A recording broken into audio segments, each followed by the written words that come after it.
So that was not his best effort, but as a kid growing up, New Year's Eve, the countdown was always done by Dick Clark. It was always Dick Clark's Rocky New Year's Eve. At the end of his time, Ryan Seacrest was hosting, and that was, I think, this final countdown that he did before he tragically passed away. But that's a memory of New Year's Eve, which we have coming up this week. In the meantime, we had, at least for the Giants, we had a lump of coal in our stocking. We'll talk about Novak possibly looking at like he was going to have a Grey Goose game and then having to pour the Grey Goose out and sweat it out at the end. But we are the three angry Giant fans. This is your host, Scott, Giant Mike, and Jets fan Novak. Tonight we're missing Cardone, so I think he had a little bit too much eggnog. A little bit. So I got to go back. That's like the iconic Dick Clark. And that's where you pull from to do the countdown. Well, I mean, it's representative. Dick Clark was. I don't know if the other ones he was. Dick Clark had an amazing voice. What was it? What was the show? American Bandstand. American Bandstand. Yeah, American Bandstand. And now we got that turd Ryan Seacrest. I mean, geez. Yeah, was it? Now, right before we came online, I brought up. I got it wrong. Never mind. I was going to say something stupid, but I just remembered who it was. Right before we came online, I brought up Scooby-Doo. I thought maybe Dick Clark had done a voice in Scooby-Doo, but I'm thinking of Casey Kasem. Casey Kasem did. He did. Yeah, who did Shaggy, I believe. And then Casey Kasem had a memorable meltdown too about being fucking ponderous. About I love the dog.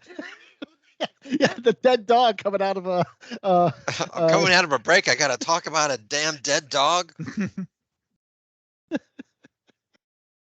So, guys, Christmas. Do you have a good Christmas? What'd you think of the football games this weekend?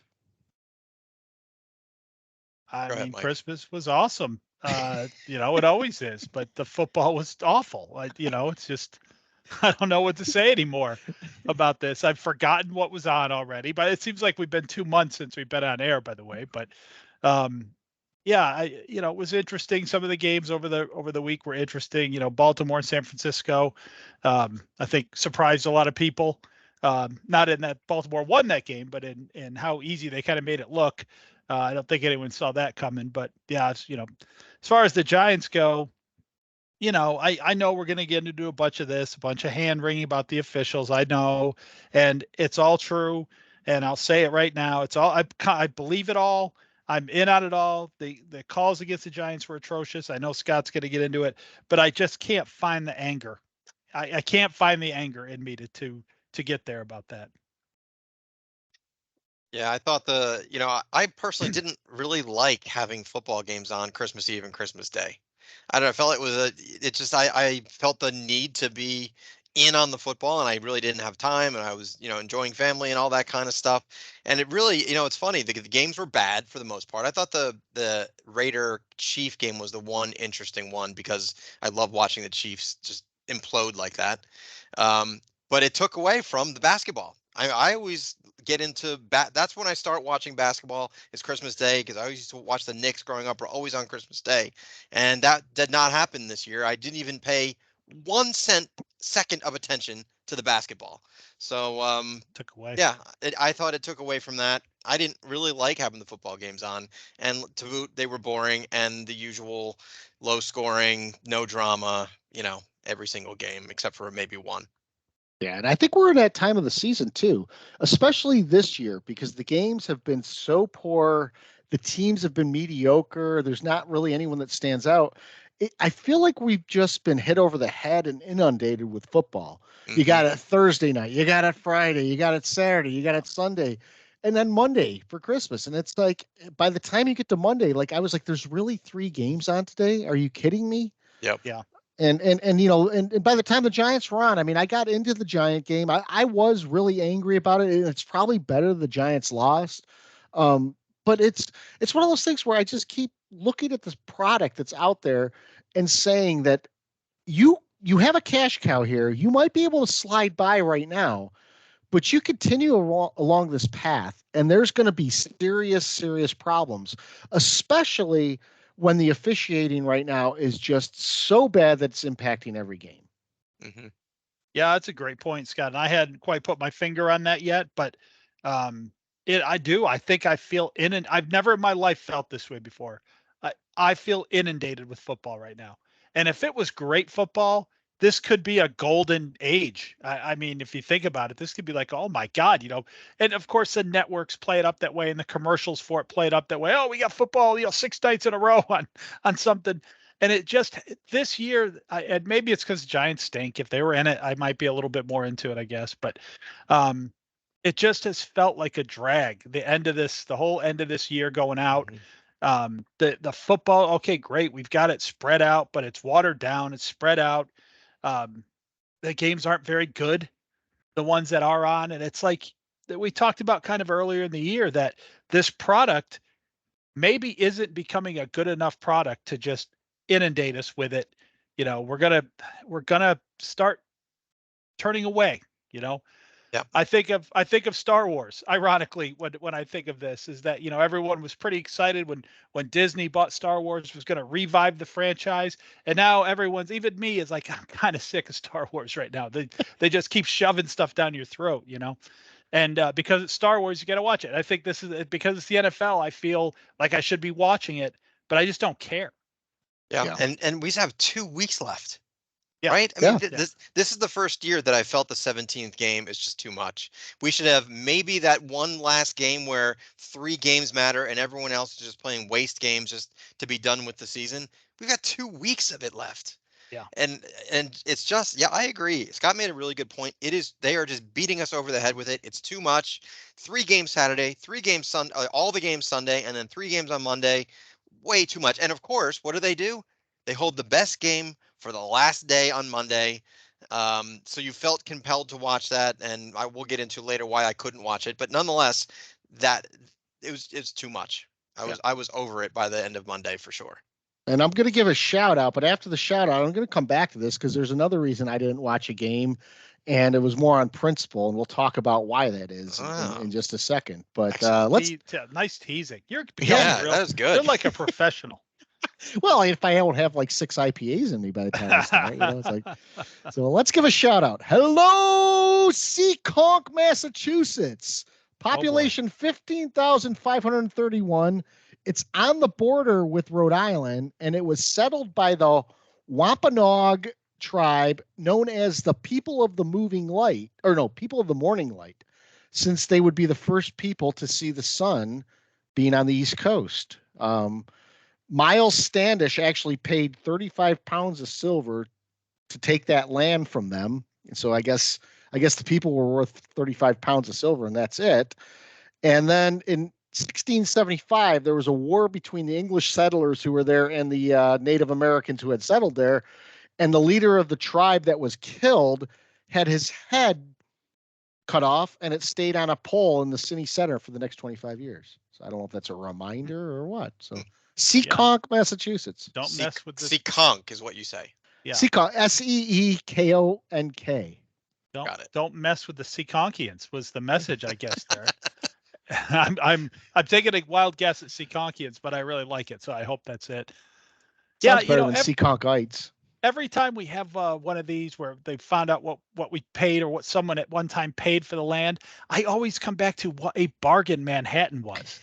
I mean, what a deal. 35 pieces of silver for Seaconk. A couple beads and like a bowl for Manhattan or something. Yeah, back then the barter system, it was all the rage.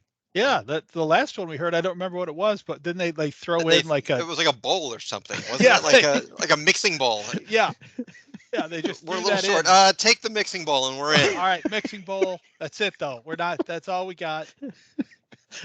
These original settlers were pretty hard. They played hardball here for 35 currency. We paid currency for this one. How much could they actually have brought over on the boat? It's like they were, we'll take 3 pieces of lumber from the side of the boat to give to you. I mean, they're probably stealing it from the Indians and selling it back to them. Is that my hat? That looks like. No, I'll throw it in. So I was alluding to this before the fact, but I did not watch out of principle, and I could have. Someone gave me their password to watch it. But the Bills Chargers game that was on Oh. Peacock, I could not bring myself to watch because I thought to myself, guys, this is the NFL now is promoting the heck out of a game on a network that's struggling, and it wants you to prop up that network for a few months or whatever, give them some subscriptions, and then how many people do they plan on, forgetting to cancel the subscription? So they get them for a couple of months on that. And the thing is, why are you doing this? You have the Sunday Ticket, you have all the major networks that carry the games. Why are we showing it on a network that's not available for the entire public? And they promoted the heck out of it. And I did not watch the game, but I did hear that it was like one big infomercial. Every 5 minutes they were talking about Peacock. Yep. Not surprising. The funny thing about it is it's such a transparent scam. It really rubs me the wrong way that they did this and how they did it. And, like Scott said, they're tricking people. Their most revenue from this game is going to come from people who just don't bother or forget to unsubscribe from it. They're stealing. This is a bribe to NBC for something. I don't know what, but this is such a favor to NBC by the NFL that you can't imagine it's not being paid back somehow. This is insane. This is thumbing your nose at the fans of the league, the fans of those teams. I had a friend at an hour and a half south of Buffalo could watch the game. So, and on principle, like we didn't watch it. My wife's very good about canceling shit like that. So if I wanted to watch it, I wouldn't have been afraid to cancel it. But go ahead, Scott. No, I was going to say, and the promotion of it on NBC prior to the game on Peacock, to me, was the ultimate slap in the face. I just, they hyped it up and hyped it up and hyped it up, and then they just cut it off and went to a regular show. Luckily for me, I mean, I did watch the game because I was interested in it, mostly fantasy football, which is somewhat of a pet peeve, but and our boy Devin Tier, hooked me up with some password in this thing, but I'm getting him in trouble right now. But nonetheless, I did watch the game, and I was very annoyed at how the end. Scott is 100% right. It was an infomercial the whole game long. It was awful. And I heard that the announcers were terrible. I couldn't tell you who they were. I think one of them was Ian Eagle's son. Noah Eagle. He was terrible. And I love Ian Eagle. I think Ian Eagle is one of my favorites. His son, like the Collinsworth kid, is getting these jobs because of their name, and I have a problem with that too. Because this is now the second kid that is getting a job, clearly. 3 years ago, he was doing Syracuse basketball or something on the radio. Now, all of a sudden, he's doing an NFL game on a streaming service. Give me a break. Yeah. Scott, you mentioned the lead up on, I can say Scott freely tonight. I'm talking to both of you. You mentioned the lead up on NBC, because they did the whole NBC, whatever night, football night in America. They did the whole shebang. And that whole thing turned into an infomercial for Peacock. They talk about the game for a little while. Then they go, don't forget, the game's not airing. You got to get Peacock if you want to get. I just found it all completely unseemly. It's gross, to use our man Cardone's word, who can't be here tonight. I'm sure he feels the same way. It was gross. It's a terrible precedent to set. NBC did this other thing, and you tell me who they're targeting here. So I don't know if you guys know it, and I'm sure I'm going to get the soap opera wrong, but I'll make up a soap opera name. So they took Days of Our Lives. When Peacock first came on, they took Days of Our Lives off and they put it just on Peacock.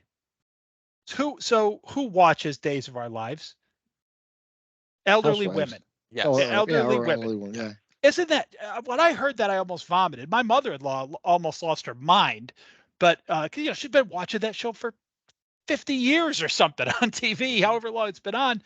And I got thinking about it then. And then when the NFL did this, that just added on. I mean, that is gross. Tricking old ladies into signing up for a network that they probably don't even understand how to navigate to, much less, actually watch it, and they'll never cancel it because Days of Our Lives is on it or whatever soap opera it was. But this is NBC and this stupid failing network this needs to go away. Let it fail. And the sad thing is about both of those things, they're probably going to work. Well, I don't know. I don't know if this one did. There was a lot of backlash on this. What I'm not sure about, I want to say at the beginning of the year, I thought there was going to be a playoff game just on Peacock too. I think there is. There is that Super Wild Card Weekend? Yeah. Super See, now that's a bigger, to me, that's a bigger slap in the face, because absolutely the playoffs should be open for anyone to watch. You should not have to go to a streaming service to watch. Yep. No, this is almost like this was a trial balloon, to throw over the battlefield to see what would happen, because that playoff game, that's a little bit different than a whatever Christmas night game or Christmas Eve game. That's, you just know they're going to pick the crappiest possible game, but it's not going to matter. Now, after the game, they ended up putting on Peacock the other night. Maybe they won't. I mean, that was a good game. People were interested in that game. That was, it's not like they did the old, Bay of Pigs game for that one or whatever. That's that's a big deal. And yeah, I'm way more angry about that still than I am about any officiating in the Giants game. Speaking of which, I mean, the Giants-Eagle recap. I mean, I know that the Giants are better off losing this game, but there's a pride factor there when you're playing the Eagles, and there's a pride factor when you're in the game and you are losing, or the game is impacted by calls made that are completely contradictory to what the Eagles do all the time. The Giants were called for a false start where no one moved. Yeah. And the Eagles false start every play. And guys, here's the thing. I'm actually going to break this down, because I went through and looked at their plays. It's not every play. But out of the passing plays that they had, only 3 plays could I not see one of the tackles leave early. And by leaving early, their leg is in the air when the ball snapped. And they've added a new twist to this now. On running plays, especially ones that are going into the side or off guard, the guards are pulling now early before the snap. So they're leaving a half a beat early. And so you have those 2 factors at play. And then if you look at the tush-push play, it succeeds because if you slow-mo it, you can watch that there's 3 people on the line that fire out before the ball is ever snapped. So they're getting a head start. This all happens, and yet the Giants are called for a false start. And the only reason the Giants were called for a false start isn't because John Michael Schmitz moved. It's because the official did not want to call an offsides on the Eagles.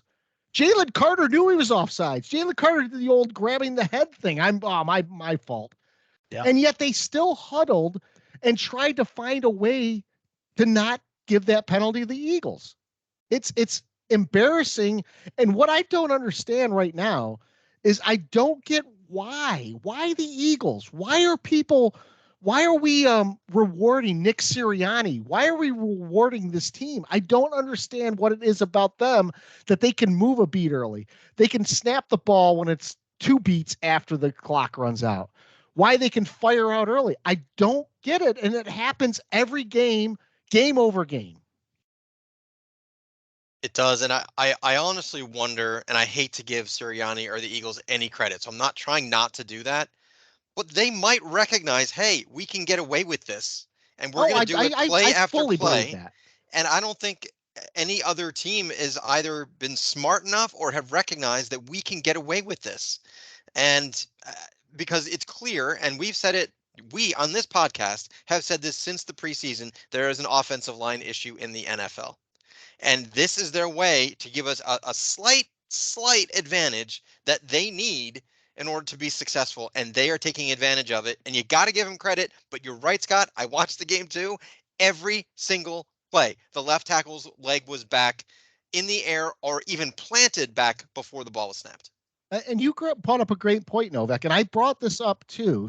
When I was talking about how this is working, it's great on the Eagles' part because the Eagles are pushing the envelope here. Yep. And the other thing is the way they're coaching this, the guys are in sync moving. So they're moving in time before the snap.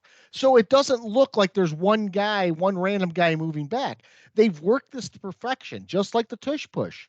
And there's an amount of credit that has to go to that, but then there's also an amount of restraint that has to be brought in here. Oh, and definitely. I don't know what it's gonna take to do this. We do have a question coming up later about how do we fix the officiating, and so I have a couple of responses to that later. But Devin Tier was watching, so the French assassin Devontier was watching the game with me on Christmas, and he's going, Scott, they're moving on every play.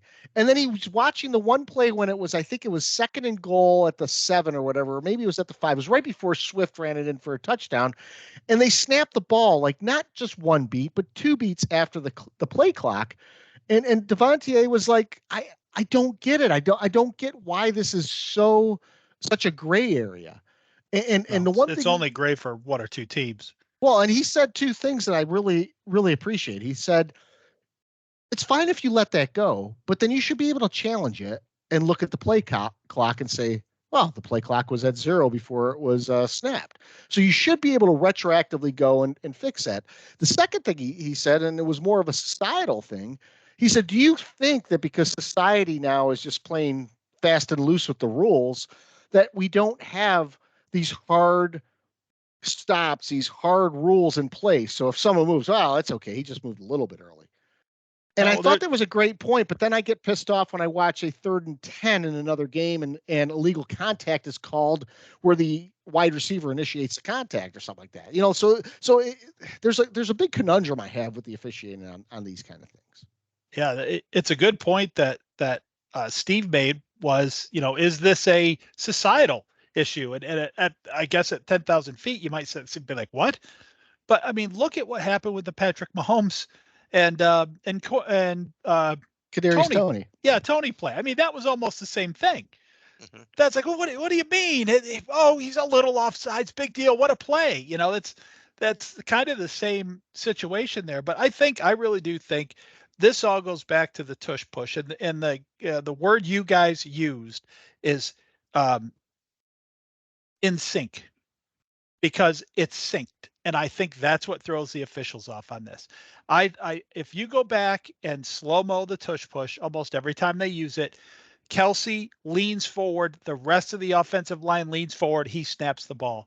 To Novak's point all year, we have an offensive line problem in this league. Anyone can recognize it. So how in the world does a team run a quarterback sneak successfully nearly 100% of the time?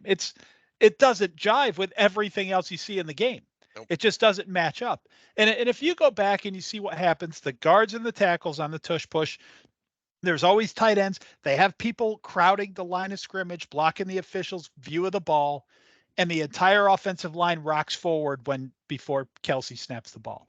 And I'll have to go back to, and I think they've picked that up and said, okay, what other ways can we fool the officials? What other ways can we get an extra beat off the offensive line? What we're doing here with this tush push thing works.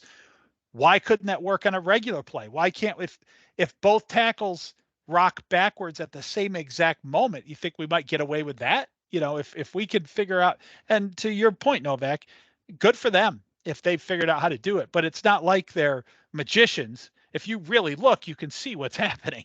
It's, you know, it has to stop, or it has to become, you know, I think this is a terrible precedent to set, but at the very least, they have got to start saying, they got to, like, I think might have been my first pet peeve of the year, or one of the first ones, was if you're gonna have these rules, if the eagle tackles can step back, then this has to be stopped. You have to explain why that's not called, and define it to the entire league. You got to communicate that with everybody, and just say, hey, what the Eagles are doing, I know you're all mad. It's legal.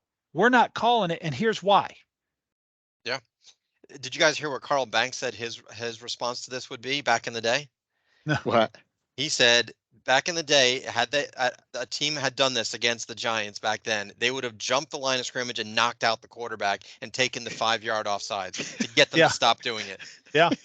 He's not wrong. And he got called out for it, saying like, oh, you're trying to injure someone. And he goes, no, but that's what we did back in the day. You're going to try to get away with some bullshit play like that. We're going to take it into our own hands, and we're going to officiate that damn thing. Yep. And every time you line up for it.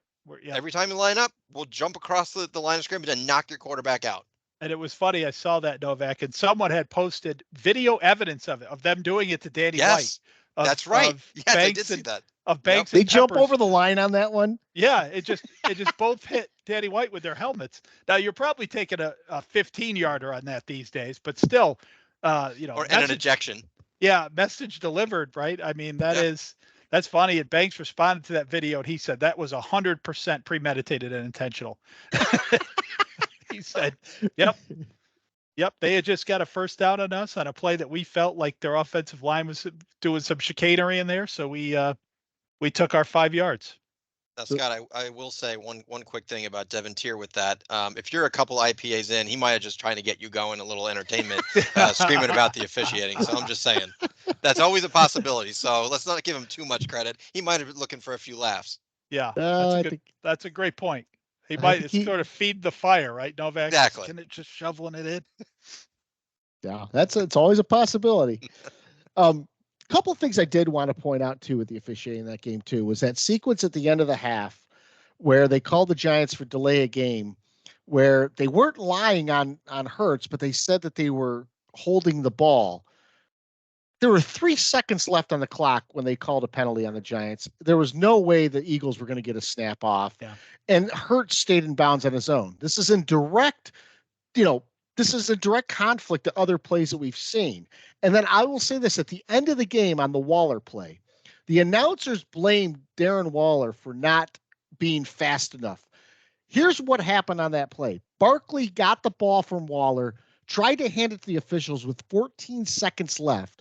The official did not take the ball, so Barkley runs it to the middle of the field, spots the ball down, and the Giants still had to wait until there was 3 seconds left to actually spike the ball. So why are we having these issues where at the end of one half, the officials are letting the Eagles basically get a field goal for free, and at the end of the game, they're making the Giants have to do all the work to spot the ball? I don't get it. And it's happened in reverse twice to the Giants this year. That those same situations where, I forget what game it was, but there was one against the Bills at the end of the laying first around half on the ball, and there was no call on that. Just laying, just putting all your weight on a guy with your arms out, like I'm not impeding him. I'm not, that kind of BS. And of course, Novak will remember the 45-yard with 6-second left spike somehow that happened.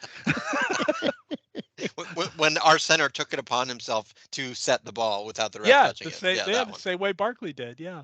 I went back. I do think the ref touched that ball, but I could only admit it, 5, 6, 7 weeks later. So.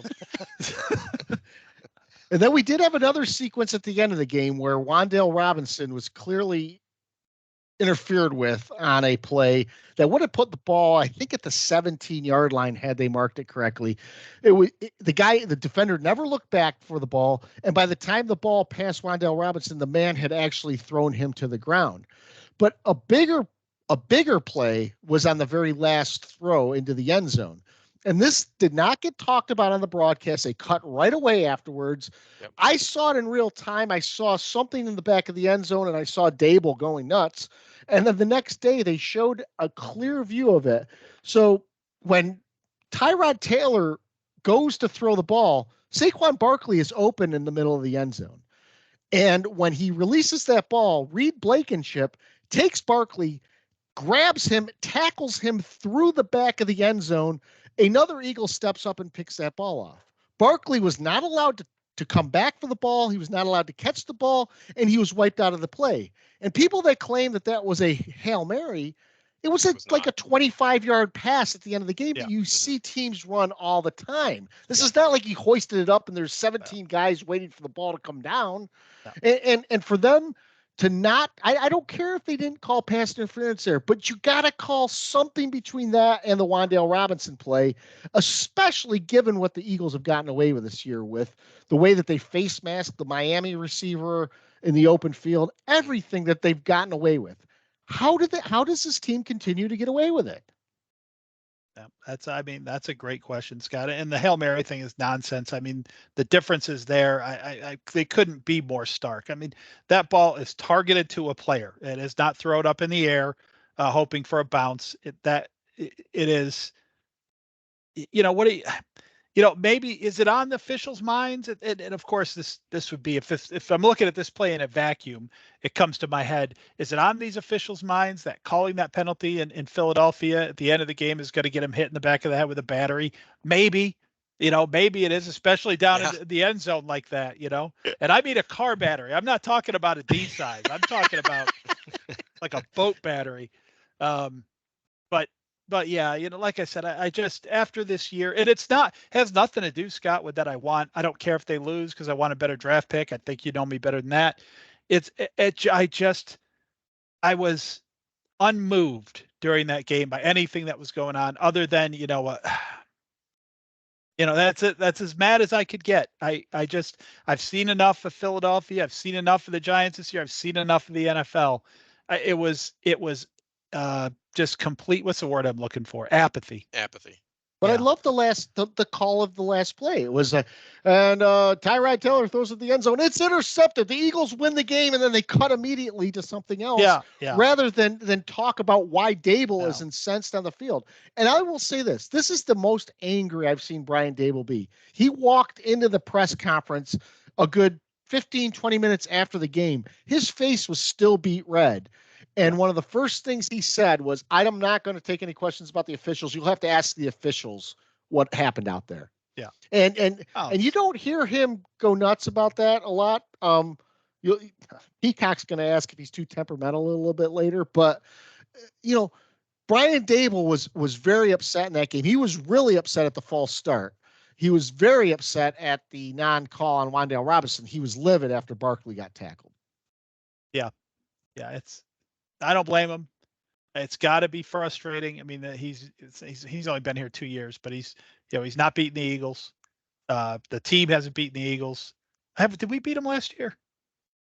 No, we did not beat the Eagles. Yeah. No, we've not beat the Eagles or the Cowboys. And Dable, I mean, it is when he really gets home and really thinks about this year, Dable might pat himself on the back a little bit for the product we're putting out in the field. Some of these games we've been in and some other ones that we've won. I don't think it's been a terrible coaching job by Brian Dable in the big picture. Now, I hate that he goes for it on fourth down so much. There's some other things I don't like, but they win this game at Philly. And, Dable can mark this off, check this off, no matter what happens the last 2 weeks. Is a pretty damn good well-coached year. And so I know that's got to be frustrating to him. You feel like, I felt like, Lord knows Scott felt like, cost that the Giants. I don't say that those calls impacted the game, although it's hard to say that when they happened all throughout the game like that. But, you feel like you got robbed of a better shot. That's really all. That's what it came down to. Like, damn it, I just wish they called that game a little straighter, because we had a chance to beat one of the best teams in football at their place. And you just wish it didn't come down to things like that. That's pretty much my feeling on that. By the way, Mike, we lost 3 times to the Eagles last year. Oof. No, that's right. So we lost them in the playoffs. That's right, the playoffs too. Yeah, you didn't lose that game because of that call at the end there, because you had to get the 2-point conversion, then you had to go into overtime, then you had to win on the road. Yeah. So chances are you're still going to lose the game. But I think Scott's best point on that was, and we talked about this right before we came on the air, the difference between Tyrod Taylor seeking out a receiver to target as he was rolling to the left to throw it versus dropping back and lofting something 50 yards in the air and hoping that you get a tipped ball. That was not the intent there. The intent was to find an open receiver, not a prayer. And for them not to make that call there was egregious. No doubt about it. Well, and it's not just that call. We lost this game. We were outgained. We were outplayed for the most part. Eagles made a couple of mistakes, that fumble on the kickoff return for the start the second half. But what bothers me is that the calls made against the Giants are calls that are not made against the Eagles over and over again. And so there's just an imbalance there. So when you're losing because you're false starting and the Eagles false start every play, it's, as a fan, that's tough to take. Because you're like, what did we do that they're not doing every play? I will, as a coach of another team. Sorry to interrupt you there, Scott, but I mean, and I don't know why coaches don't do this. I know it might be a hard thing to sync up over there on the sidelines, but I might say, guys, here's what we're going to do. You're going to go off. You're going to jump off sides every play. I want they call it. Yeah, make them call it on us. Yeah. Make them call it. I want you guys going a beat early. The snap count. I want you going, a second in your head or less early, and just make them call it on us. I'm not gonna yell at you if you get a false start penalty, but I just hope that we get to see the Eagles get their asses kicked in the playoffs because they are very overrated. I think that we've seen that in the last 3 weeks. And I think they have a tougher game this week, and then they play the Giants again their I think last they- week. They Or may do they have an Arizona- easy game? They may have Do they have Arizona Cardinals? this week. It's Oh, yeah. that's right. Maybe it was the Cowboys who had someone had a tougher game this week. yeah, the the Cowboys finished kind of tough here. Yeah, but the Eagles, another gift from the NFL. Giants, Cardinals, Giants to close the year. The Eagles, Yeah, the Eagles, come on. the Eagles could have been 2 games back and won this division. Although the Giants were not supposed to be as bad as they are. Yeah, that's true. Yeah, but yeah. So while we had this going on, Novak had his own little agita going on. He thought he had a Grey Goose game going on midway through. Midway. And then next. I mean, you guys know me. Have I ever once texted you we've got this game in hand in the first 10 minutes of the game? Ever? Yeah. I don't think I've done that when they're up 20. Well, they're never up 20, but I don't even say that until there's a kneel down. Do I say that they've got this game in hand? And I texted you within, I think it was 10 minutes into the first quarter. I was like, this game's over. I'm going Grey Goose. And I don't drink Grey Goose, but I was just saying it because you guys knew what I meant. Yeah. Yeah. It was 10-0, by the way, I believe. I do have to apologize to our listeners if you hear a dog in the background. My dog is going nuts tonight. It's the first time she's interrupted the pod. She's upset about the officiating too. So she's like, let me in there. Well, apparently we say barking a lot on the pod, according to a couple posts. So it fits right in.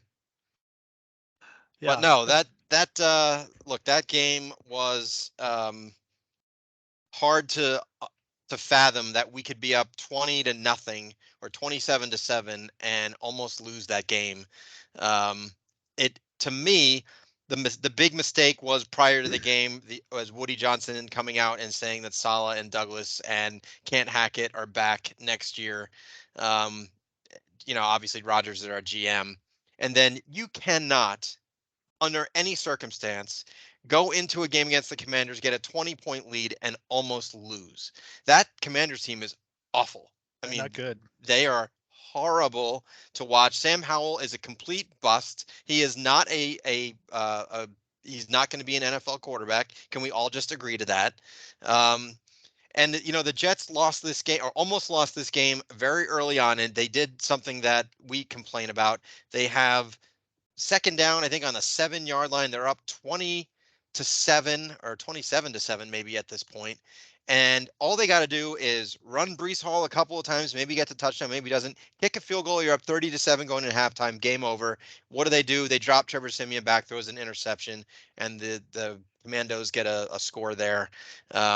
Just a pathetic second half performance, and they have their MVP, Greg Zuerlein, nailing a 54-yarder to save their ass. I was pretty pissed about this game because that should have been game over after the first quarter. I had 2 comments about that game. The first is around Sam Howell. If you guys remember back, like it was week 6, week 7 or so, people were calling up Sam Howell's stats and saying, this guy has amazing stats. He's flying under the radar. This is a guy to watch for the next several years. And when you watch him in the eye test, he doesn't pass it. And I just kept saying to myself, what happens when this catches up to him? And it did, and you're starting to see some of the backlash against it. I think he was a healthy bench again to get Brissett in there. The second point I was going to make is what the fuck is going on with Robert Saleh's beard? That thing, he went from like scruff to a full-on like Muslim jihadi beard.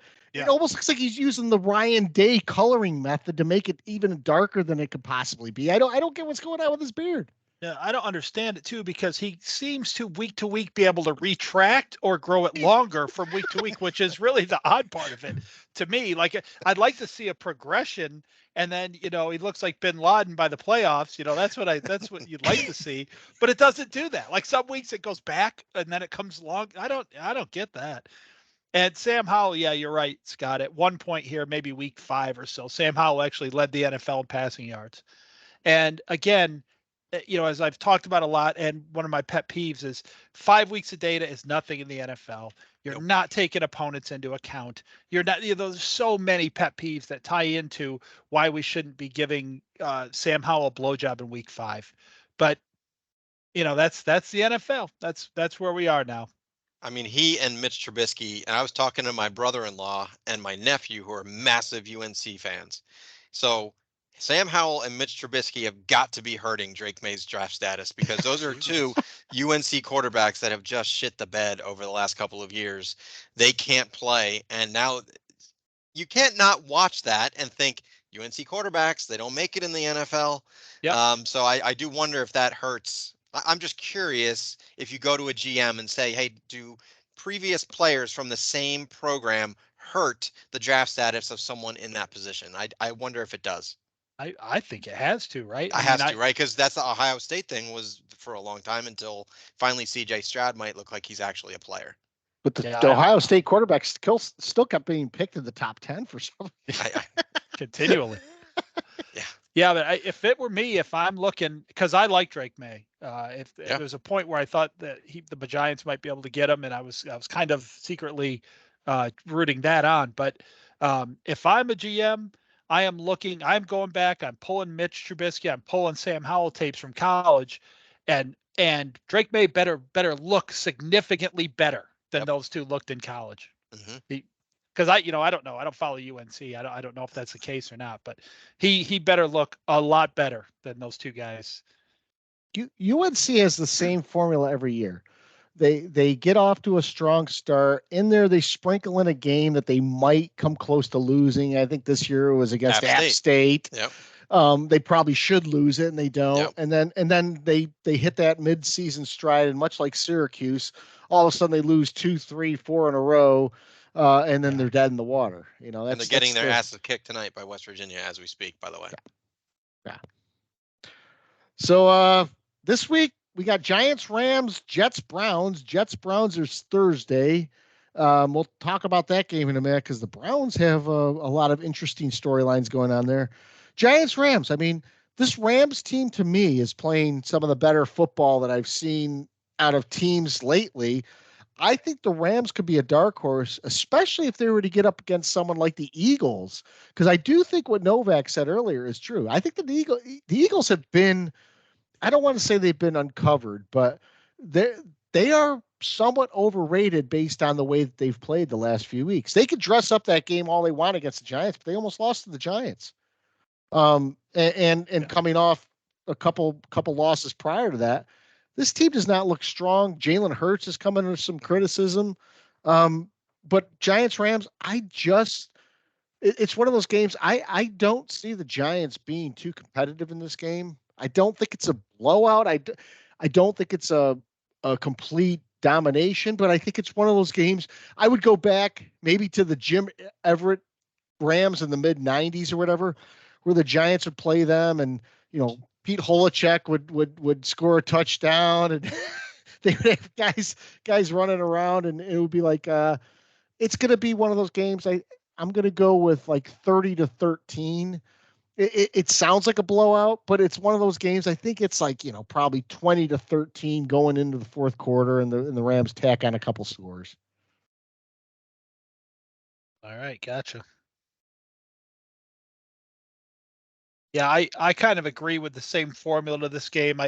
I do think that the Giants right now, the way they're constructed and who's playing and who isn't, and Tyrod Taylor as the quarterback, if he can make it through the game, gives the Giants the best chance to win. And I don't think they're a bottom 5 football team with Tyrod Taylor playing. They're still not very good at all.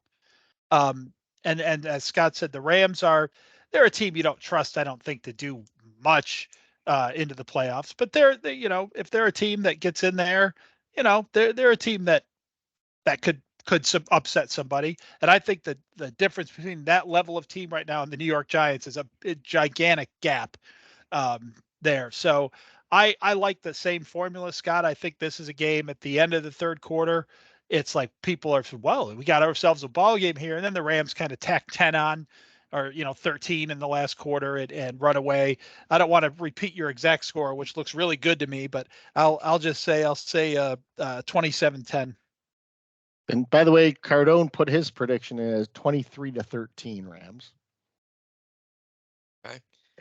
I think the Jets and Giants, to me, are playing the two coaches of the year candidates. And I don't think that there is any debate as to anybody else. You can talk about Shanahan and all these players, but look at who they're playing with, who they're coaching. I like this Rams team. I mean, they have taken some no-name players like Puka Nacua, Kieran Williams, and just turned them into superstars overnight. I was not a big Sean McVay guy, but how can you not appreciate and respect what he's done with this team? I think they're going to be in the mix. I do hope that they do play the Eagles in the wild card, because I would pick them to beat the Eagles. But I do think that they are going to beat the Giants pretty handily, and I'm going to go 34-14. The other guy I'd throw in there in the talk and the coach of the year is DeMarco Ryans Ryans from Houston. But yeah, point being made there. Yeah, funny because it didn't look like the Rams coach McVay didn't look like he wanted to coach this year. No. He was kind of sniffing around. It seemed like trying to bail out on the season a little bit in the beginning, and stuck with it. And yes, apparently done a great job. I mean, I think probably after those first couple of weeks and he saw what he had in some of these guys that he didn't know he had, he was like, all right, it's cool. I'll stick around here for a while and watch my quarterback throw the ball to Nacua a little bit. Yep. So guys, I thought this was interesting. So, Joe Flacco's back in the fold with the Browns, and he looks amazing. And he's actually been still producing while a guy like Mark Sanchez has come and gone from the Jets. So to see Flacco still out there throwing the ball, and Sanchez was interviewing him saying, Joe, he goes, I feel bad. I'm younger than you, and you're out here making us look like little kids as you're out there having fun. But Joe Flacco has come into this, and it's proved to me a couple of things. First off, Watson is very overrated. Mm-hmm. And second of all, this Browns offense has some talent on it, and they just hadn't been able to harness it. Amari Cooper went off this past week. Joku, the tight end's been going off the last several weeks, and what they needed was a vertical passing game to get them there. I'll be perfectly blunt here. I made a couple $100 this week on DraftKings because I had Flacco, Cooper, and Joku in my lineup. They went absolutely nuts. That'll get it done. Yep. But this is a team, Novak, even with the Jets defense, Flacco can go vertical. I mean, he is mobile. So if they get pressure on him and I think he threw two or three interceptions last week. So he's going to make mistakes, but can they capitalize on those? The Jet D is still top notch. Yeah. It's funny. When thinking about this game, I thought another blowout spot for the Jets, but we've talked about this before. I don't like offensive football on a short week on a Thursday night. And so there's just not enough time to prepare. The Jets have a great defense. I'm not going to pick the Jets here, but I think that this will be low scoring. It's going to be ugly to watch. The Browns have a great defense too, and I have been on the Kevin Stefanski train as the coach of the year, and I don't think there's any question. If you're playing with your fourth quarterback and you're winning games like he's winning, he's beating good teams on top of it. I think the Browns are going to take this game fairly easily, but I'm going to say 19-7. So I'm just going to give my score because I had it broken down very the same way. I had 20-7 Browns. There you go. 27. I have 20-9 is what I have written down. So 19-7, 27, 20-9. I think that I think the Jets will mess with Flacco a little bit. I don't think he's going to have his big huge day that he had last week. But yeah, I think a little bit. Cleveland, like as someone just mentioned, I think it was cost that Cleveland's D is pretty darn good too, and probably actually a better matchup against the Jets offense than the other way around. Yep. Great. So 20-9 I've got. What did Cardone have for that one? He had 26-19 Browns. All right, we got one more game to pick this week. We have another game to pick. Yeah, we have the Tiga K Ants. I was going to go there. Yeah, in the fantasy championship against the number 1 seed, I believe, Jersey Jets. Yep. I am. This weekend, and I got some terrible news today, right before I was setting my lineup, getting ready for Thursday night to get this thing kicked off, and for some unknown reason, Sean Payton just decides he doesn't need Russell Wilson to play anymore this year, which is I have a huge problem with that. So what's funny about that, I don't know if you noticed this, Novak, but so you were favored. Our league does some inane, stupid little point. I was thing. favored by like 2 It was, points or something. It was 2.5. Yeah. It was 2.5, and then I swapped out and I put Geno Smith, who's my backup, in there, and it went to 4.5. And then I went and looked at the lineup, and it kind of gives you that prediction before the game, your percentage chance to win. I went from a 52% chance to win to a 36 by replacing those two players. So I'm not sure what they had in mind between Russell Wilson and Geno Smith, but the game will be played. The game will go on, and Parcells say, they're not gonna cancel the week because our quarterback got hurt. So I'll go out first. I'll throw my pick out there. I think, as looking at the lineups today, I think the number 1 seed Jets are a little too much for the upstart Ants in this one, and they will not defend their title. And we're looking at Jets 80, Ants 69. So for those listening, first off, this league, the scoring system is much tamped down versus what you see on Yahoo or CBS. Yes. And the two teams involved are Novak and Hisman, not me, because I was eliminated very early on. Yeah. I think they guessed when I said Jersey Jets which one. But I am actually picking the Ants to repeat as champions, and I think they're going to do it, and it will be a close game. It'll be a 72-60 game. 72-60 Ants. So for me, the Ants to me are like the Eagles to the Giants. I can't beat this fucking guy for to save my life. Over the last 22 years, I think I've beaten him maybe twice. But the funny thing is, I'm not just, I'm usually pretty good. My team is usually let's call it in the mix every single year. And I can't for the life of me win the big one. I haven't won the league since 2006, but I've been in the Super Bowl 5 times. So this is the Parcells Bowl. The Parcells Bowl, which I have to sit and deal with that every freaking week. So the funny thing is, I actually did beat Mike this year for probably the first time in 10 years. There is no way in hell I am beating him twice. So I agree. I think the Ants are going to take this 82-59. Wow. Big spread there. Yeah. So it's a good thing Cardone wasn't here. He would just be rolling his eyes at that segment. I can imagine him. I can imagine him listening. He's like, "Oh, we're talking about fucking fantasy football now." What the? Well, just so he knows, I used to kick his ass every single game. So that was the one guy that I did own, and he will admit that, I'm sure. So when we look around the NFL, there's a couple interesting storylines out there. The implosion of the Chiefs is continuing, and someone was talking to me earlier today about the Chiefs, saying, what's up with Mahomes? Why is he all of a sudden getting this way? And I said, for the first time in his career, he's facing adversity. He hadn't before this. Now, Andy Reid had, I'm sure the rest of the Chiefs have, but this is the first time Patrick Mahomes is ever looking at the fact that he's not going to have a home playoff game, which he is not now. I think it's clinched that he will not have a home playoff game.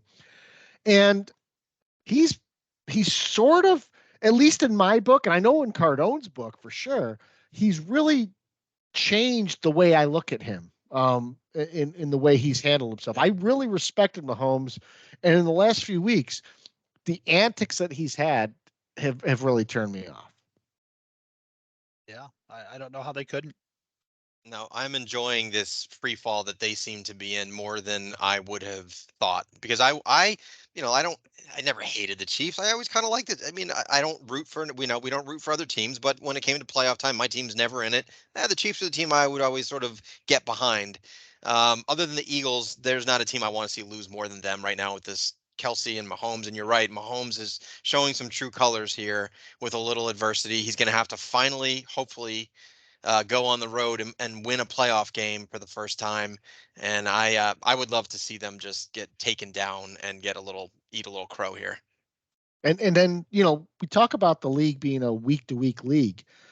The Bills all of a sudden are resurgent, and they went from being out of the playoffs now to, I think they're a 6 seed if the season ended today.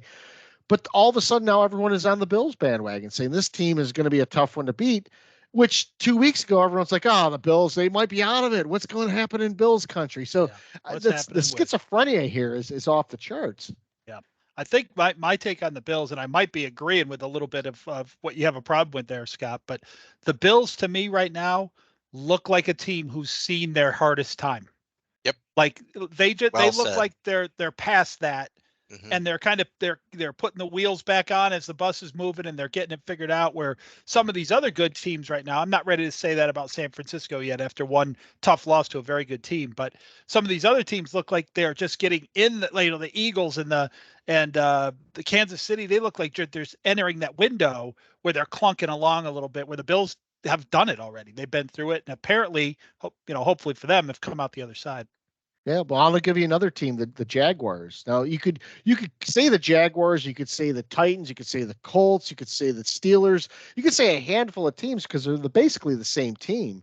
But some of the shine's worn off Trevor Lawrence in the last few weeks, and now that he's banged up, and it looks like the Jaguars might not be going anywhere, he's starting to catch some flack. So again, guys, Trevor Lawrence 4 weeks ago, people were like, "Oh, Lawrence is going to push the Jags right to the playoffs." And now all of a sudden, I saw a thing just today from, I think it was CBS Sports. Is Trevor Lawrence a bust? Are you kidding me? Come on. Yeah. Are you kidding me? No, here's the great one that I saw that I'm laughing because they're using this to make fun of Trevor Lawrence. I looked at it and I said, wow, that's really impressive for Daniel Jones. Trevor Lawrence and Daniel Jones, through 48 career starts now, or some kind of number like that, have identical numbers. I mean, it could not be closer. Wins and losses, yards, touchdown passes. Trevor has a little bit more interceptions. Jones has a little bit more. But you look at what they've done, completion percentage. I mean, you name the QBR, whatever numbers they're falsely prepping up as something that's meaningful. They're all like very close, and everyone's like, Trevor Lawrence is just a Daniel Jones. And I'm sitting here going, maybe Daniel Jones is a Trevor Lawrence, which I see as a good thing. So I thought that was an interesting stat to come out. You guys got any pet peeves tonight? I'll start with Novak.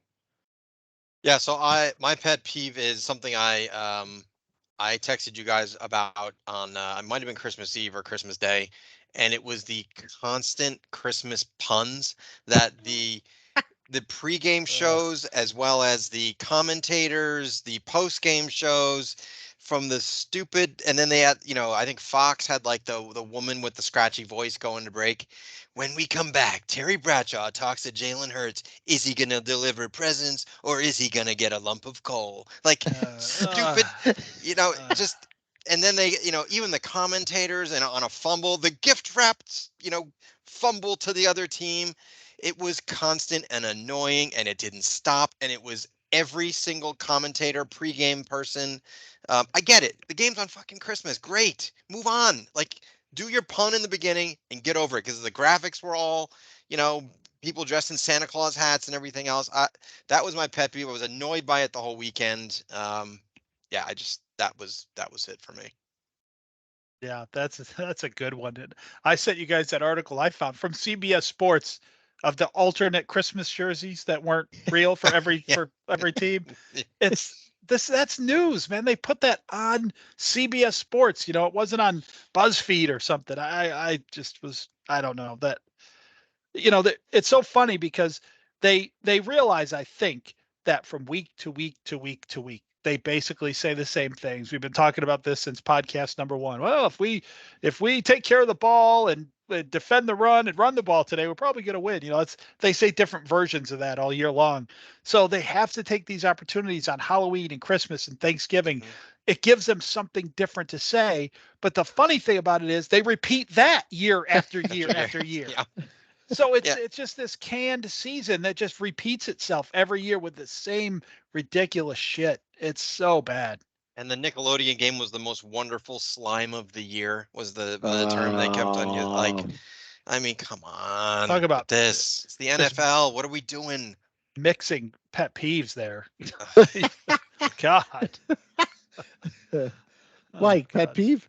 Yeah, mine. I didn't know what to call mine earlier. I had a pet peeve and I couldn't like form it in my mind very well, so I was gonna ditch it. But we talked about it a little bit earlier. You guys kind of gave it a name, and put some voice on it, and made me realize, hey, this is a good pet peeve. This is something to talk about, and that is it's actually stems from Devin Tare's observation that is this what's going on with officiating in the NFL, this part of it, is this a societal change that's happening? It's impacting the NFL. So the thing that I saw today, I don't know if you guys have seen this yet, but basically Jerry Jones in so many words said, if Micah Parsons doesn't get to the quarterback, there's holding. I mean, he basically said that today, which, might be true. Who knows? Probably not wrong. Might be true. But so basically he is lobbying the league, as he will do quite often, and people say, oh, let Jerry talk, but his lobbying later on turns into favorable schedules for the Cowboys and other things that have shown up after he's talked about them. So I don't know, but he's basically saying, look, you got to call holding on every play for Micah Parsons. He's trying to use, hey, we've got sort of the same argument as I said earlier about the Mahomes and Tony play. These officials are robbing us of greatness. Now, I think Jones' example here, he's making a better point than Tony and Mahomes did with their play that we didn't know was going to be greatness when the flag was thrown, which, again, how great was it?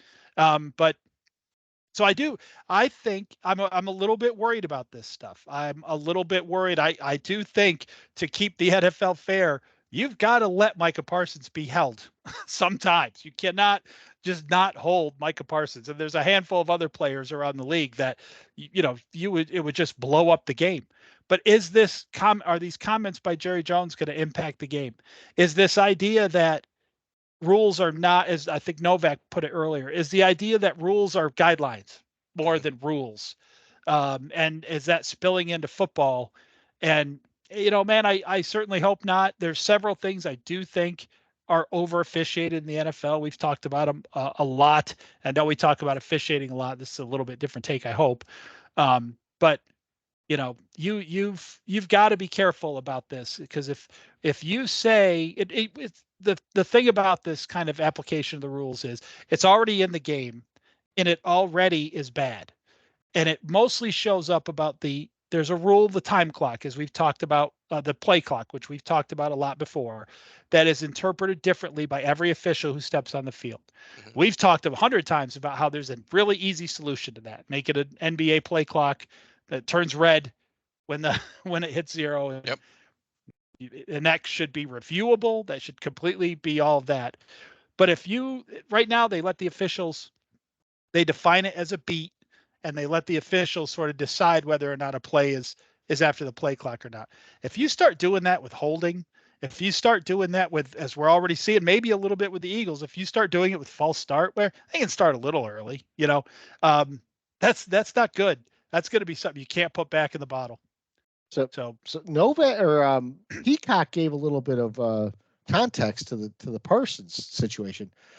Micah Parsons hasn't drawn a flag in 36 quarters, which if you divide that out by 4, that's 9 full football games. Yeah, he hasn't been held in 9 games. Not drawn a holding penalty. And I know, Mike, you and I used to go nuts about Michael Strahan getting ripped down multiple times a game, not drawing a flag. And you're talking about a star like Michael Strahan, a Hall of Fame player. Yeah.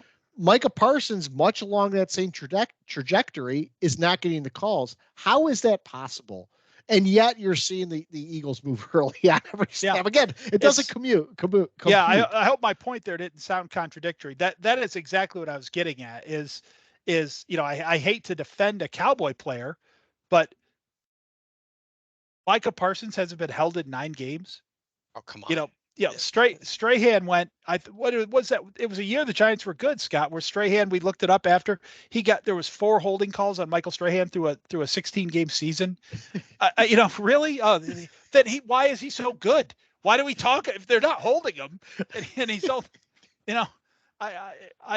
it's bad. And the Jordan rules are sneaking in, and I think some of the commentators who are commenting on this Jerry Jones thing are kind of framing it as Jerry's asking for special treatment for Micah, which I would hate to see this week. Micah Parsons draw 3 holding flags out of thin air. That would be going, that's an overcorrection.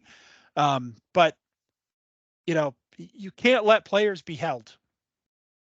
I have to imagine that the NFL is not so stupid that they are watching the same games we're watching, and they are boring, and their offenses are bad, and the defenses are better almost every single game. Yeah. And they are doing this this is their subtle way of trying to find a way to make the game more entertaining, and it's actually doing the opposite. I think they misjudged how they can let a few of these things slide and it's going to make the game better. I disagree. I think it's going the other way. And I agree, Mike. This is a bad, disturbing trend that we're seeing. I really think you just have incompetent officials, and we'll talk about this probably in the next segment, but I have a hard time putting together how you allow teams on a 3rd and 14 to get a free first down when a player runs into a defensive back, but yet Wan'Dale Robinson's running a route and he gets tackled and that's not called. I just think there's a disconnect there between the competency of officials across the league, because nothing makes sense. I mean, if they wanted to artificially prop up scores, they would be calling defensive holding like they do, but then they'd also be calling obvious pass interference penalties that they are allowing to happen. And you wonder why. I mean, even the Chiefs, a couple weeks ago, the Chiefs had a legitimate complaint that they didn't get a pass interference call in their favor. But then again, how many weeks have they gone where they've gotten defensive holding called in critical plays and things like that? So I think the officials as a whole are really bad. And I don't know how to fix that, because I don't think going full time with officials it helps either. I just think they need. I think they need younger guys, to be honest with you. I have an idea, and I'm gonna state it here on the 3 Angry Giants podcast as how to fix this whole thing. And I'm gonna start the campaign right now at this second. We need to have Scott Cost officiating camp. Yeah. And this whole freaking thing will be fixed. Let Scott Cost officiating camp. All our problems are going to go away. I will tell you this right now. My first edict as that official's head would be to say, do not call anything unless it's egregious or at the point of attack. But I am joking, but that is actually the type of feedback that they would need. That is on. If they followed that 90% of the time, all of our bitching would go away. Yep. If you called what was egregious and let everything else go that didn't matter, you would let players understand that they can get away with certain things, but they can't get away with other things. But don't let it be consistent. I loved it I think it was 2 games ago. We were saying the Giants game. It might have been against the Commanders. We were saying, look, they let holding go all game. They let defensive penalties go all game.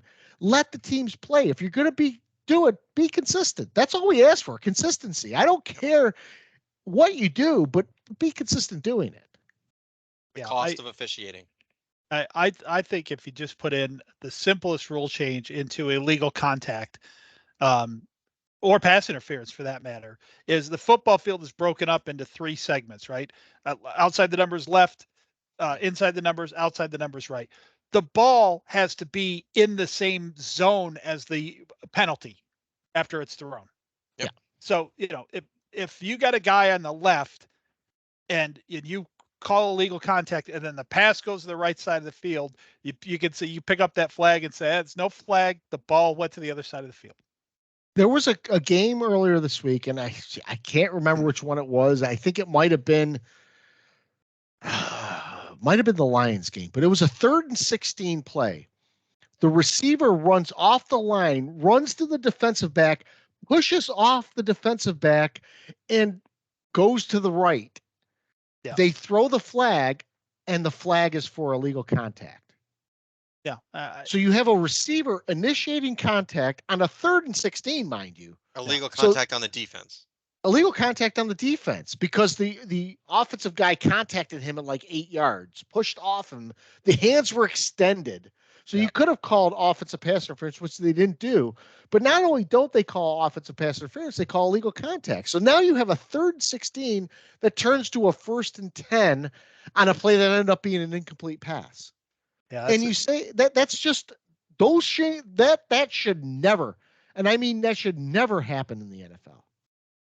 Yeah, there's another note in there that maybe we could pick up on for a later pet peeve. Actually, that's offensive pass interference. The way we knew it is dead. I don't know if you guys have noticed that, but receivers can push off anytime they want. Whatever they want to do. That's not even a thing. OPI is now reserved for screen passes because that's mostly what the NFL is now. But receivers can go out, 2-hand push someone away from them, turn around and catch the ball on the sideline. There is not even a thought that might be a penalty these days. And, it's funny. Michael Irvin played his whole career. He made an absolute Hall of Fame career out of doing that.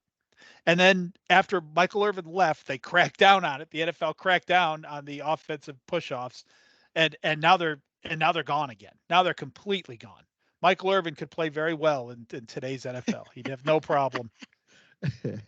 So my pet peeve rolls in things we've talked about in the past about sideline reporters and sort of their uselessness to the news that they deliver. So in the Giants game, Tommy DeVito, we didn't talk about this, but Tommy DeVito was benched in favor of Tyrod Taylor.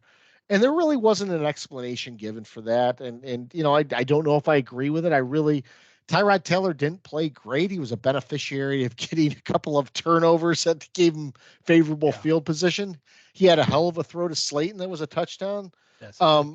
But outside of that, I don't know if Tommy DeVito couldn't have done the same stuff. But Pam Oliver, after the game, complained vehemently that she was not told about the DeVito benching and thought that it was her right as a sideline reporter to have that news so she could bring that to the public. And I thought to myself, well, I understand it a little bit, but when someone's making a decision in game, do you think like Kafka or Dable's turn to him? All right, who's going to tell Pam? It's just one of those things that doesn't organically happen that the sideline reporter gets tuned into the news. Did she not see Tyrod Taylor warming up on the sideline? Could she not? Yep. I mean, could you not take it upon herself to go ask the equipment guy, hey, I see Tyrod throwing a couple balls. Is he going in? Like, no. Do your job. She just inadvertently exposed herself when she said that. I'm sitting here waiting to be told things that I can just. Wouldn't it be more interesting if we didn't have a reporter? If the camera just went to Dable and they handed him a microphone? I mean, that would be immensely more interesting than hearing something secondhand from someone who's just been told the information. Why can't the guys in the booth do that? They know what they're being told down there. Oh, we're going to go down to Pam. Pam, we hear you have some information for us. They already know what that is. They don't, there's no, Novak's exactly right. Hey, guys, I might have a breaking story here. DeVito came out, went straight to the bench. Tyrod's throwing. Yeah. The developing situation. Do some fucking reporting. I, along with the 70,000 people in the stadium, see Tyrod Taylor throwing a ball. He might be coming in the game. Yeah. No, she that was a complete exposure of yourself to exactly what your job is. I love that we complained about the sideline reporter and then it became a thing. That was of all the things that happened this year, that was one of my favorites because we called that, said it exactly what their issues are. Yep. And they are just the most useless part of the whole broadcast every single time. Yep. And we had one come out and just admit that she just made stuff Carissa up. Thompson. Right on cue. I mean, thank you, Carissa. Yeah. We knew that, but I appreciate it. So we have several questions here. Peacock has a few. He's got one for the Jets fan, which he normally doesn't have one for Novak. Cool. All right. But he wants to know if Saleh is going to stay, should he stay, and is the Dick pulling the strings behind the scenes? And how do you feel about the Dick pulling the strings? I think you've articulated this in the past, but it would be good to get a recap on this. Yes, he's going to stay. No, he should not. And yes, the Dick is pulling all the strings. The reality is I don't love that that's what it is, but it's the right thing to do. We have sold our soul for the next year or two with this guy. And what's the alternative? You're going to bring someone in to coach up Aaron Rodgers? No. Then we got to start over again with a rookie quarterback. We're not going to do that. The defense is good enough. The team has enough talent. I think in the offseason, you do the best you can to try to get a middling average tackle. Maybe you get a number 2 receiver out there and you go and you see what you can do in what seems to be a very overrated AFC. So I think it's the right thing to do is to bring this whole crew back, even though Kent Hackett is the worst offensive coordinator in the NFL. Yeah, that's well said. I think in my mind the Jets are sort of in a trap right now, and this happens to NFL teams from time to time. But it's like there's no reason in my mind right now to fire Saleh. But they really need they need an offensive brain trust infusion into that team. No doubt. And that's really what they desperately need. But there's no reason to fire Saleh right now. Nope. You never know what's going to happen with Rodgers coming back. I mean, do the lights just go on? The Jets are pretty good at offense. I don't think anyone knows. So they're kind of like, hey, it's like I've bluffed to the river, and I got to see the river card now. I gotta see it. I gotta see what's going on. Guys, I don't think. Well, this is a different subject altogether. I don't know what will happen with Saleh. I think they've already said he's coming back. But this is changing the subject. But if you're the Raiders and you don't retain Antonio Pierce, what the hell are you doing? Yeah, you have to. And they made this mistake the last time with, what is it, Versace or whatever that guy was that they didn't keep, and they brought in McDaniels. Big mistake. He's got to get that job. I mean, come on. Yeah, they might. Do either of our teams want to go for Antonio Pierce if he does not get hired by the Raiders? No. The Raiders might be in a bit of a trap too. I mean, there would be revolt if they didn't retain Pierce. But who knows how good he really is? I mean, he hasn't even gone through a full offseason and stuff. So Peacock also asked, and I got into this with the situation with Micah Parsons, but he asked what could be done about the refs. And he brought up the fact that Micah Parsons hasn't been called for a holding penalty in like 9 games. Mm-hmm. And to me, I think we're at a point that something drastic has to happen. It has to almost be like the Minnesota, New Orleans type situation in the playoffs where there's just a completely blown call and this causes chaos. Or what I would recommend, and no one's going to do this because it puts their neck on the line, I want to see a team that gets screwed on a really bad call that impacts the game at the end to just take the squad, call timeout, bring everyone over to the sidelines, and just run into the tunnel. I would love to see something like that happen. Something bold has to happen, and I don't know if anyone can actually stand up and do it. I also had another scenario that I'd like to see. If you're playing the Eagles and you're someone like the Giants or someone that gets called for a false start, I want you to stop the game and make a spectacle and go to the ref, and you're going to protest this game. And you're going to make it so that everyone knows you're protesting the game because you got called for a false start and they've been doing this shit all year long. Until someone makes something a mockery of what's happening, I don't know if we're going to ever get to see the change we want to have happen. The last time it happened with the New Orleans Vikings situation, it caused a whole other scenario because the referees took it personally, and then they decide we're not going to legislate pass interference on a replay. So I don't know what the answer is, but there has to be a defining event that happens, and whether it's created because of a terrible call or it's created because a coach finally steps up and does something, we're not going to see anything. I would agree with one addition to that. It's got to be the right team that it happens to. If it's the Jaguars or the Titans or the, one of these middling, no fan base teams, it's not going to move the needle at all. It's got to be the Eagles. It's got to be the Chiefs. It's got to be the Cowboys. One of these teams it's got to happen to for anything like that to happen, in my opinion. Yeah, I mean, you make a pretty good argument if you're an Eagle fan, and maybe that's what this season is all about, payback. They got robbed of a Super Bowl. They did. And that's should be a big deal. I think the problem with that is They were the Eagles. Everyone hates them. And it assisted the Chiefs, who everyone loved at that time. Yep. So it was, it kind of got swept under the rug really quick by anyone not wearing green. So, yeah, it's tough. I mean, you need that Bill Cowher moment, and you need it to happen more often, where you're coming out with evidence after the game and just pounding on it, shoving it in an official's pocket. Yep. whatever you got to do. It just has to start from these guys not being afraid to be fined for when their team gets screwed over. Now, I'll tell you what I don't like about that, because it's happening a little bit right now. And I think part of the Jerry Jones, Micah Parsons thing is this, and I think part of the Andy Reid thing after the Chiefs thing is this. They stick their finger in the air and see which way the wind is blowing, and they know that there is a huge backlash against NFL officials right now. Yep.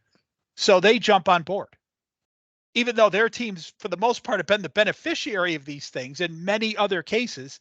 Here's Jerry Jones talking about, my team gets screwed. I actually do think Dallas might be the most penalized team in the league this year. But, and anyone who's ever played against the Dallas Cowboys knows, boo-hoo, okay, no one's falling for that.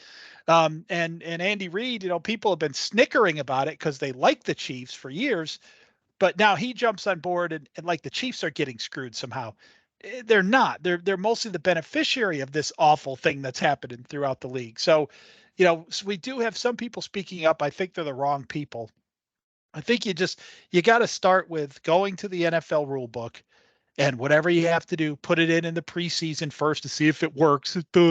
I mean, it's still stupid the way they do that, but you've got to take these rules that are subjective and make them less subjective, or get them out of the rule book.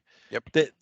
That's where you got to start. You got to start. And, it seems simple and it seems dumb, but start with the play clock. When that thing hits zero,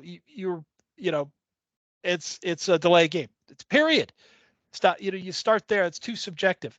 And if you say, well, we'll have nothing, it will be too many delay games. Add 5 seconds to the play clock then. Who cares? Add 3 seconds. These are force teams to adapt to the play clock. They'll adapt to it. Yeah, they'll adapt to it. And then, Scott had some good points earlier on illegal contact and holding downfield. You just can't call that at a 10-yard in play when the ball is thrown 35 yards downfield. You can't. Well, look, we've been talking about that last play with Barkley in the end zone, and I've heard people say, well, it's like a Hail Mary. They're never going to call that. But what makes that any different from calling a 3rd and 17 illegal contact on an event that doesn't affect the play?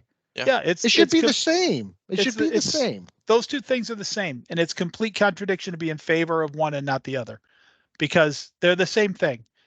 On 3rd and 17, the offense has to make an amazing play. Or a coverage needs to break down, but something needs to happen other than a player making his cut has another player following with a hand on his back. Yeah. To award a first down. I don't know, Brian. It's a great question. This is a good tie-in, because the next questions are from fan of the pod, Joe, who I believe is a high school referee.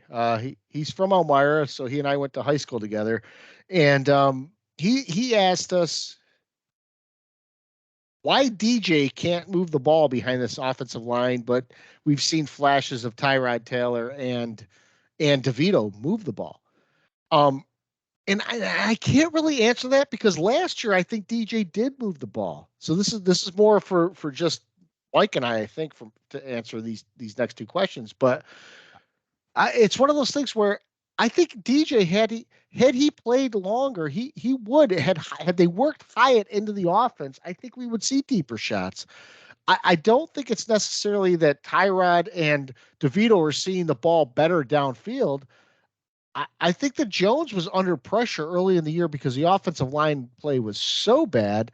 And then when he went out, we had a couple of glimpses. But then again, we talked about how Tyrod Taylor was moving the ball, and the Giants scored 6 points against the Bills? Yeah. They scored 10 points the next week. I mean, against the Jets, they scored 10 points. I mean, it's not like we were putting up gigantic numbers without Jones. Yeah. And this is sort of the conundrum we run into. Now the better question to me is after 5 years, do you have faith that Jones can all of a sudden turn a corner? I don't think I do. I don't know about that, but that's the biggest question to me is Daniel Jones the answer long term? And I think this year I've changed my stance and say no, he probably isn't. But that's a different question. Yeah, I think the reason for that, I've been waiting all year for this question, by the way. I can't believe we haven't gotten it before, because I've had like people at work ask me that and a lot. But I really think the answer here is that people just have very short memories. And the offense is completely different. The coaching staff of this team has much more faith when Daniel Jones is in the game, and they do things that they don't. We're mostly a gimmick team without him. We throw somewhere between 15 and 17 passes a game. With Jones in there. I mean, he had a 300-yard game this year. He had a half of football that was unbelievable that DeVito or Tyrod Taylor are completely incapable of playing. 26 for 37, 321. That's not going to happen out of either one of those guys. Maybe more likely to be Tyrod. But I just don't think. I think the expectations for the team are higher when Jones is in there. And people don't really look at the end of the game with the eyeball test, and even not just the eyeball test, even with numbers. Jones' numbers aren't that bad considering the line he's playing behind. And when you say move the ball, my question is, when's the last time the Giants without Daniel Jones have scored more than 20 points? I think they did do that once. That's Green Bay, maybe. Yeah, I think it was Green Bay. Yeah, but I mean, this team looks completely anemic without Jones in there.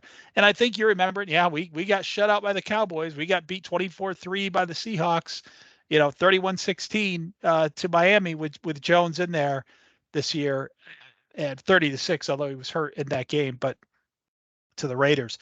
I just think that the early schedule was kind of brutal. Jones was put in a bad spot. The offensive line was terrible. We tried to play backup passer for 3 games, got away from that a little bit in a couple of games, let Jones run. That kind of started to open things up. Then he got hurt. And immediately after he gets hurt, they bring Tyrod Taylor in and start throwing 32-yard bombs to Jalen Hyatt the next week. Who they finally put into the game, by the way. He was not playing when Jones was in there. Why wasn't that happening? Jones is very capable of taking a snap and throwing a 32-yard pass down the sideline. I mean, that's, it just doesn't seem to me like this year has been good. It was a good timing or anything for Jones all year. Now, I'm completely with Scott on what he said. I have broken on Daniel Jones. I think this team has wasted what could have been a great quarterback. I still, as I've said throughout the last couple of years, think he could go to another team and be a Pro Bowler, be a playoff type of guy.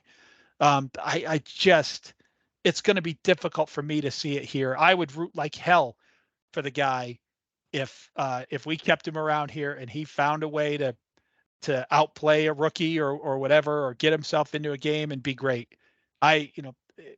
He's a good kid. I don't care what the fans say about when we drafted him and how that's followed him his whole career. But it doesn't matter. He's a good quarterback. The Giants made a good decision with that pick.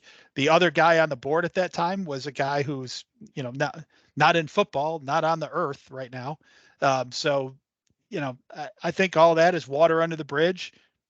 And Daniel Jones found himself with what has been, you can't deny, the last 10 or 15 years, a bad organization. Yeah. And one of the arguments that people had against Jones too was, well, if we never selected Jones, we took the other Josh Allen as the pass rusher. The following year, we could have taken Justin Herbert. Well, guys, the way things have played out lately, would Justin Herbert be any better than Daniel Jones, or would Justin Herbert be Daniel Jones in New York? And we'd be saying the same things. What can this guy do in both places? What can this guy do? I do. I think they'd be the same guy in each place. People don't take into account the quarterback's situation as much as they should.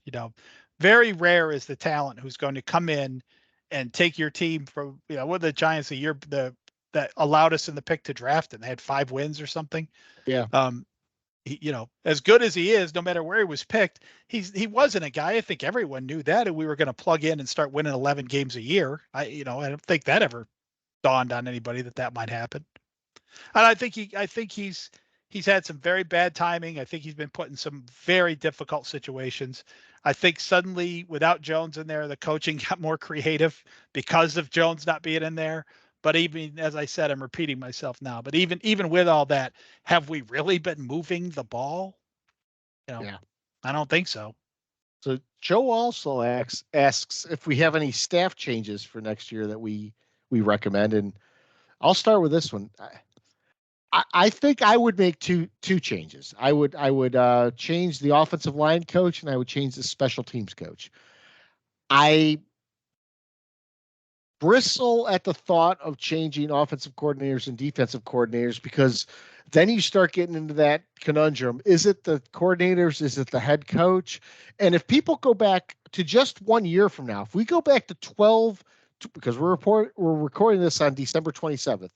If you were to go back to December 27th of last year, when we're getting ready to enter the playoffs, would anyone say we should fire Kafka and Wink? You would say no. No, they're doing great jobs. And I would say that again this year. Kafka's a first-time offensive coordinator. I don't know what we have in him, but I can't say without internal knowledge that he should be gone. I can't say Wink should be gone. I don't know any of the rumors about him and Dable not getting along, if they're true or not. And the situation that ends up happening is that you end up getting rid of coordinator. You get coordinators gone. The head coach still stays. Is this guy then the next guy on the chopping block, and then you just have a constant churn of coaches? Yeah, that's the way things go. That's the progression. Fans never want to admit their players suck, right? It's the officials or the coaches. Every game is the officials or the coaches. Very rarely do they find a player like, sometimes there's an Evan Ingram out there who we can focus our anger on. But you listen to fans. I mean, I can't sit here and wrap my head around Steeler fans running Mike Tomlin out of town. I can't do it. I can't either. I see it all over social media.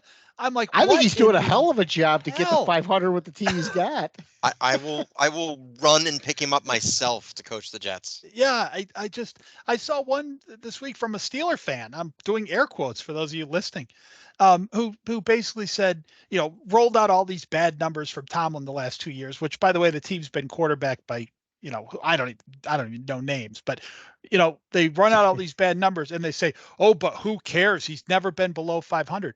I'm like, I care. That is an amazing freaking stat for as long as he's been in the league. That is some high level coaching. That is a guy who never quits. That is a guy who's, every other team in that span has been well below 500 in that time. It's players change and your talent level goes up and down, and Tomlin is steady. And if you give him a good team, by the way, he usually makes a pretty good run in the playoffs. So I went off on Tomlin a little bit there on the side, but that's just an example of what I can never wrap my head around the Mike Tomlin thing. But I don't know. I think for the Giants, if you don't change offensive line coaches, just what are you doing? You might think he's a good offensive line coach, and we would be worse without him. You might think that, but you got to do something. I mean, the fact of the matter is we rolled out the offensive line we wanted to have when this season started, and we got overrun by the Dallas Cowboys, who everyone said we had closed the gap on. And I don't just mean overrun on the scoreboard. I mean, every snap of the ball was a complete jailbreak the entire game. I haven't seen much like that in my life, that 40-0 game to Dallas. That was, if we had a white flag and be able to mercy roll that thing and get out of there, I mean, that was horrible. And to have a whole offseason and to put the 5 guys out there you wanted and get that result, I don't care who you're playing. Get out of here with that. Something that was a bad omen. Yeah. So Chris Coons has a couple of questions for us. He was asking us about reseeding the playoffs. And I think what he wants to do is go basically on records alone to start the seeding process. Because I think the NFL does, I think we addressed this. The NFL does reseed. So, if you're a 1 seed, you play the lowest seed that's left. Yeah. We don't play a pure bracket. Yeah. No, but I think in the NFC case, the Cowboys would get the home game and not the Tampa Bay Bucks, even though the Yeah. Cowboys were the not the winning of the division. So you But- reseeded at that point, which, I don't like the NBA does, which I actually do like that, because I think you're going to have these crap teams that win a crappy division, whether it's the Jaguars and the Falcons or whoever's going to win that division in the playoffs. They don't deserve to be in there. Fine, you can get in, but you're going to play a road game. My attitude is a little bit different. I think that it's cyclical. I mean, the NFC East 3 years ago was bad, and now it's now last year we had 3 teams from the NFC East make the playoffs, and I think to myself, if you win your division, there's a certain privilege that comes with it. I think it's a home playoff game, and you could argue against it. I mean, we're really just bantering around. It's not like it's not There's like no right or wrong answer. holds any weight to it. Right. But in my viewpoint, if you have a division, there needs to be some reward for winning that division. If not, go to a conference and just list the conference teams, which I think the NBA has done. If you've not done that, then you have to reward those division teams with winning the division. And just understand that there may be one-offs that happen, but overall the system works. Yeah, I say you can't have both. If you're gonna have divisions, you got to do it the way we do it. If you want to get rid of divisions, if that's fine. If that's what you want to do, get rid of divisions and do that, then I'm cool with that. 7, 8 best teams, whatever they do now. So, what is it? 8 teams make the playoffs now? 7, I think. 7. So because there's a bye there. The for one, the one the seed. onesie gets the bye. Yeah. So and by the way, the Bears are still in the hunt in the things that I see. Well, the Giants are now just done. Go Bears. Yeah, Justin Fields. You never know, man. So yeah, the Broncos are still in the hunt too, and they just decided to bench their quarterback for no reason. So there's that. Yeah, I've never minded that conversation one way or the other, but it's hard to say someone wins a division and it doesn't make the playoffs or has, because that could happen too. I guess theoretically that could happen. And maybe you could set rules to say, no, that could never happen. But yeah, I don't mind reseeding. I do like the idea that, and I'm not just saying this year because it's the Cowboys, but I do kind of like the idea that a good team who didn't win their division, there's a price to pay for that. You got to go on the road and play a playoff game. Yeah, I see the point for sure.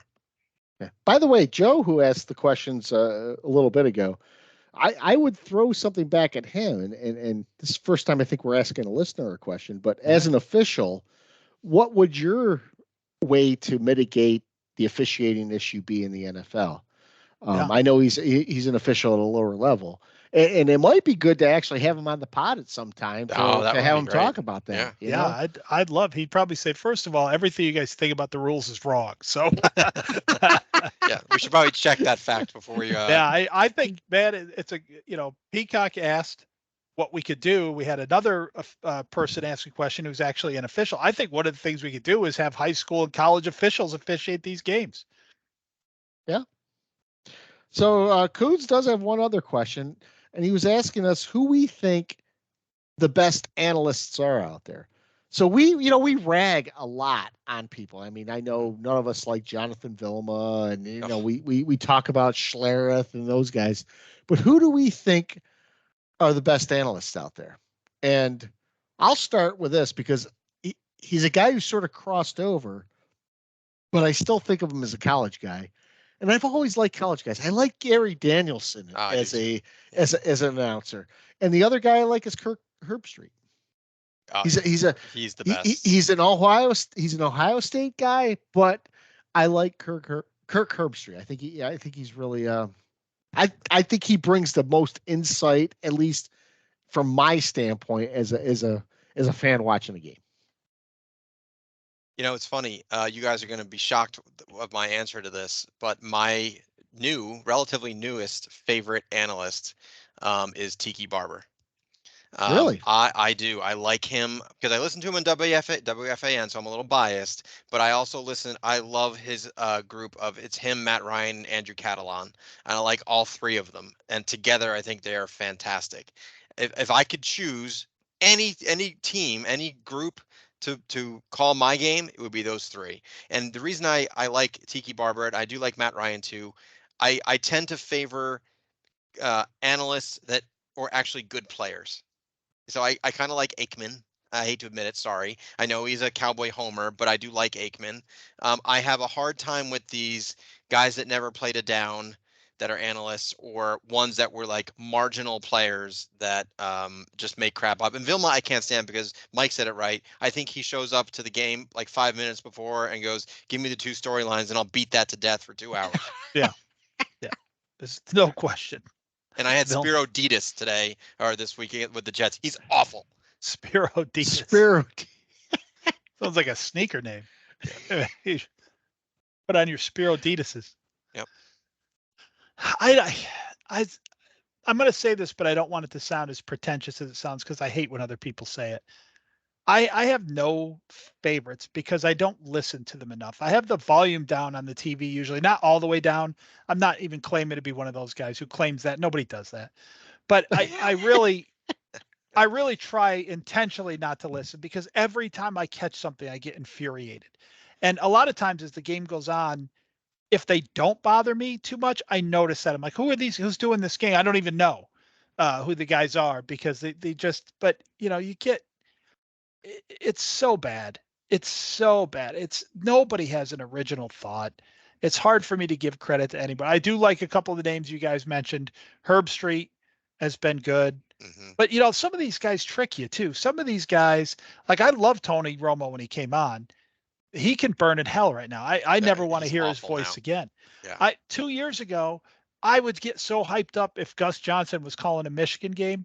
Today, I can't even stand that guy today. I can't take it. So a lot of these guys, like, they get in there and I think they kind of start feeling themselves and you realize just another guy who sucks. But we did have a game with Tiki Barber, but were we watching that in a bar this year at the Tiki game? Because I haven't heard Tiki actually call a game yet, but I can see liking that. I don't. There's a guy who's on NFL Network quite a bit, and you would never think that he would be a good analyst. And I listen to him, and I think this guy needs to be doing things, but it's Ryan Leaf. And I always say to myself, what is Ryan, Ryan Leaf had such a bad career as a quarterback, and he's been basically, I shouldn't say he's been blackballed, but he's been put to the back of the line. But Ryan Leaf's insight to the game, to me, is a lot better than what you'll see on a network broadcast. Yeah, there's guys like that too who surprise you. Why is Ryan Leaf on TV? And halfway through the game, you realize he hasn't pissed you off. You're like, all right, this is not bad. But I don't like it. The people I hate more than the people calling the game are actually the people back in the studio, just inanely droning on about the same things. And that's where you see a lot of the bad quarterbacks who couldn't make it in the NFL telling us what good quarterback play looks like. Mm-hmm. I don't get that. I don't understand why Dan Orlovsky gets to tell me who is and who isn't a good quarterback. He clearly has no frame of reference. He told me Justin Fields is going to win the MVP this year. Mm-hmm. And he defends that by saying, I didn't say that. I said he was going to have MVP like numbers. You're still wrong. It doesn't make you any less wrong. I can tell you real quick, the worst, in my opinion, is Greg Olson. I can't take him. Yeah, I do not like Greg Olson. Here's the funny. Here's where I've done a 180. Is when Greg Olson first came on, I thought, well, this guy is refreshing. He's going to be really good. And then I started listening to him, and the things he's saying, he started getting into that same rut as everyone else does. Yeah, and he went from being a guy who had a lot of promise to a guy to me who sounds like he does not prepare for the game, a lot like Jonathan Vilma. Yeah, I think that's it, Scott. I really do. I think these guys get in there and they really want to do a great job and they do their research and they're ready for the game And then they realize maybe a year and a half into their career that I'm just talking about football here. I don't really need to prepare all that much. It shows through. Mhm. It shows through when you have nothing to say but the same things. Believe me, I'm on a podcast now. I can tell people how hard it is to talk about the same shit every week and put a different spin on it.